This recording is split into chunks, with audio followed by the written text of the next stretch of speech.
Nakikiramay po ako sa pagkawala ng asawa niyo. Masakit para sa amin ang pagkawala niya.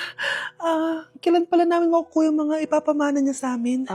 Ipaprocess pa po namin yun, ma'am. I-update na lang po namin kayo. Sige po, attorney. Sakit ng pagkawala niya. Nay, tignan mo, may medal ako. Ano namang paki ko dyan? Di ka ba proud sa akin? Hindi. At wala akong paki sa'yo. Iniwan ka na ng tatay mo, di ba? Kaya pwede ka na umalis dito. Bakit ka ba ganyan sa akin, Nay? Huwag mo nga akong matawag-tawag na nanay dyan. Kadiri. Hindi kita anak. Ang nanay mo, wala na. Malandi kasi. Nay, gutom na ako. Ay, gutom na baby ko. Wait lang, mag-order ako ng steak for you, ha? Yay! Steak, my favorite! Ampun lang pala ako. Nasaan na yung totoo ko, nanay?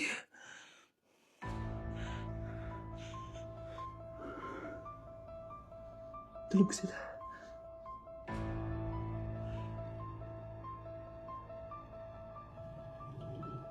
Nasaan na yun? Ito ba si nanay? Sino ito tumatawag na to? Muntik na yun.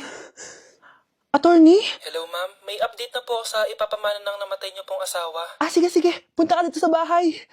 Sa wakas, ito na yung araw na pinakahihintay ko. Hoy, ikaw! Pag dumating dito si attorney, magtago ka. Hindi niya pwede malaman na may isa pang anak ang asawa ko. Sige po. Ma'am, nakuha na po namin yung last will and testament ng asawa niyo. Ang nakasulat po dito ay, ang 50% ng kayamanan niya ay mapupunta po sa inyo. Mali ata yan, attorney. Dapat 100% ang mapupuntang kayamanan niya sa amin. Kami lang ang pamilya niya eh. Bali, ma'am, ang nakasulat po kasi dito ay ang isang 50% po ay mapupunta sa isa niyang anak. Ano? Baka yan yung isa naming anak na nawala. Oo, sa amin na lang yan. Ako ang isa pang anak ni Ramon. Anak! Umagang-umaga, cellphone agad hawak mo? Tignan mo ito napanood ko. Huwag mag-cellphone agad pagkagising mo sa umaga kasi pinapataas mo lang ang stress levels mo. Ano ba naman yun, Nay? Oh, doktor na may sabi ha. Tigilan mo na yan. Maniniwala pala tayo sa doktor. Sige. Grabe, ang init. Paniligo na nga ako. Nay, may napanood ako oh. Kung may nagsabi sa'yo na dapat kang maligo araw-araw, isang malaking kasinungalingan yan. Oh, sabi ng doktor, Nay, bawal daw maligo araw-araw. Ba't ka naliligo? Oh, sige, din ako maliligo. Kung akala mong healthy ang mga prutas, pakinggan mo tong sasabihin ko. Oh, Nay, nagsalita na yung doktor ha. Huwag ka na kumagat dyan. Pati ba naman prutas? Ay, magmamatcha na lang ako. Kung akala mong healthy ang mga matcha, pakinggan mo tong sasabihin ko. Hala, sabi ng doktor, hindi daw healthy yung matcha, Nay. Huwag mo na inumin yan, ha? Pati matcha bawal. Sinisira mo ang utak mo sa paggamit ng mga betchin. Oh, Nay, sabi ng doktor, sinisira mo daw utak mo. Huwag ka na maglagay niyan. Tama na! Oo na, lahat ng ginagawa ko masama sa akin. O sige na, titigil na ako. Basta mag-cellphone na ako, ha. Sige na, mag-cellphone ka na. Pero huwag ka magpupuyat, ha. Masama pa rin yon. Malaking kasinungalingan yung sinasabi nilang bawal ka magpuyat. Anong sabi mo, Nay? Sabi ng doktor, pwede naman eh. Bye! Wow, anak, di ako makapaniwalang may pinapatayo na tayong bahay. Nay, deserve natin to. Ang tagal niyo din to pinaghirapan. Ma'am, saan ko po ilalagay itong mga semento? Doon na lang sa gilid, kuya. Sige po, ma'am. Excited na ako matapos tong bahay natin, anak. Saan dito? Hoy, huwag ka pupunta dyan! Grabe nangyari sa Kawawa kanya. naman siya. Ba't ang daming tao? Engineer, anong meron? Ma'am, yung isa sa mga trabahador namin, nakuryente tapos natabunan ng semento. Ayun, namatay. Paano nangyari yun? May nag-utos ata sa kanya na ilagay yung semento sa gilid. Madami live wire dun eh. Nay. Ang problema, ma'am, kung tatanggalin pa namin yung katawan niya sa ilalim ng semento, baka hindi agad matapos tong bahay niyo. Hindi pwedeng hindi matapos agad tong bahay na to. Di bale, babayaran ko na lang yung pamilya nung namatay. Nay, sigurado ka ba? Sige po, ma'am. Sige na, ituloy niyo na yan. Congrats po, ma'am. Natapos din yung bahay niyo. Ang ganda, di ba? Wow, ang ganda. Maraming salamat, engineer. Una na po ako, ma'am. Anak, tara pasok na tayo. Wow, ang ganda ng loob.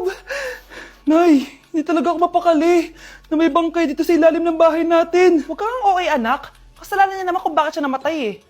Ay, matutulog na lang ako sa bago kong bahay. Wow, ang ganda ng kwarto ko. kasalanan mo kung bakit ako namatay. Nay! Kuya, sundan mo yan. Sige po, ma'am. Sinasabi ko na nga ba eh, may tinatago ka sa akin. Ayan, kuya. Huminto ka dito. Maglolo ko ka na nga lang sa matanda pa. Hoy, bayad mo! Humanda ka talaga sa akin.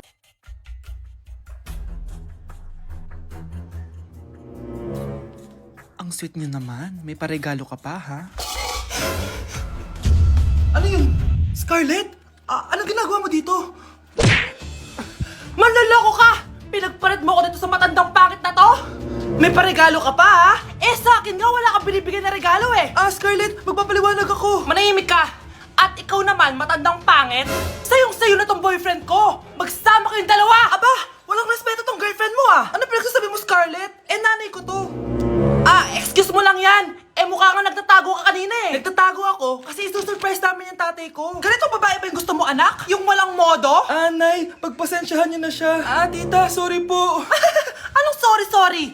Matandang pangit ako, di ba? Lumayas ka dito, babae ka! Sorry na, tita. Ayaw mo lumayas, ha? Brownie! Good boy! Tumakbo ka na! Nay! Impostor? Bakit nandito ka, ha? Walang iya ka? Bakit mo ako ginagaya, ha?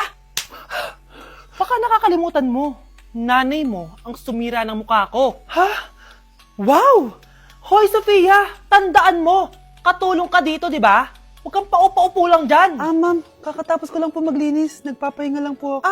Talaga sumasagot ka pa sa amo mo, ha? Nay, ang dumi pa dito, oh. Hindi na ginagawa na maayos yung trabaho niya. Walang iya ka? Madumi pa pala dito? At nakuha mo pang magpahinga dyan. Paano nangyari yun? Ma'am, nilinis ko na po yan. Maniwala po kayo. O, eto. Yung mukha ko! Ang sakit! Ayan, pati mukha mo, dudumi na. Umalis ka na dito! Tatanggalin na natin, ha? Buti na lang talaga, mabilis kang gumaling. O, ayan, kuhang-kuha yung mukha ng pinapagaya mo. Dok, kamukha ko nga siya. Pinag-ipunan ko talaga to. Nagtataka lang ako, yung ibang tao, mga artista yung pinapagaya ang mukha. Eh, yung sa'yo parang normal na tao lang yung pinagaya mo. Dok, may kailangan lang akong gawin. Kung ano man yan, mag-ingat ka, ha? Ano? Ikaw si Sofia?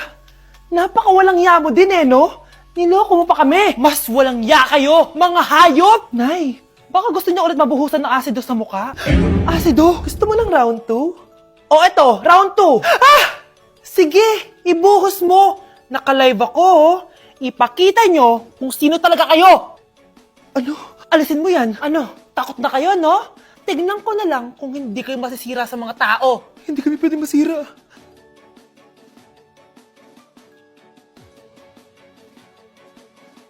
Anak, kunin mo yung cellphone ko sa kwarto. May tumatawag ata. Sige po, Nay. Sabi cellphone ni Nanay. Anak, bilisan mo naman. Ay, salamat naman. Nakatae din. Scarlett, ba't nandyan ka? Di ba pinukuha ko cellphone ko? Pinagsasabi mo, Nay. Kanina pa ako dito sa loob. Nay, ito na po cellphone niyo. Sino yan, Nay? Bakit kamukha ko? Teka lang. Bakit dalawa kayong Scarlett? Nananaginip pa ako? Nay, ako yung totoong Scarlett. Ha? Sinungaling! Ako to, Nay. Ang totoong Scarlett. Sandali nga! Hindi na ako tutuwa sa inyong dalawa, ha? Isa lang ang solusyon dito. Magtatanong ako at kung sino makasagot ng tama, siya ang totoong Scarlett. Unang tanong, saan ako may balat? Balat? Nay! Sa puwet! Nay! Sa kifi. Tama! Kifi. Ha? Totoo ba, Nay? O, diba? Alam ko. Susunod na tanong. Ano ang timbang ko? Mukha kang 100 kilos, Nay. 75 kilos? Tama! 75 kilos! Yes! Huling tanong. Ano ang birthday ko? Birthday? Mahina pa naman ako sa ganyan. April 14, 1977? April 15, 1977. Tama! Ikaw nga ang totoong Scarlett! At ikaw, dahil talo ka, lumayas ka na dito, impostor! Ay! Sino ba kasing Scarlett na yun? Bakit kamukha ko siya? Anak, kilalang kilala mo talaga ako, no? Siyempre naman, Nay. Anak mo ko eh. Worth it lahat ng pagpaparetoke ko dahil sinira mo ang mukha ko noon. Ngayong napaniwala na kita, gaganti na ako sa'yo.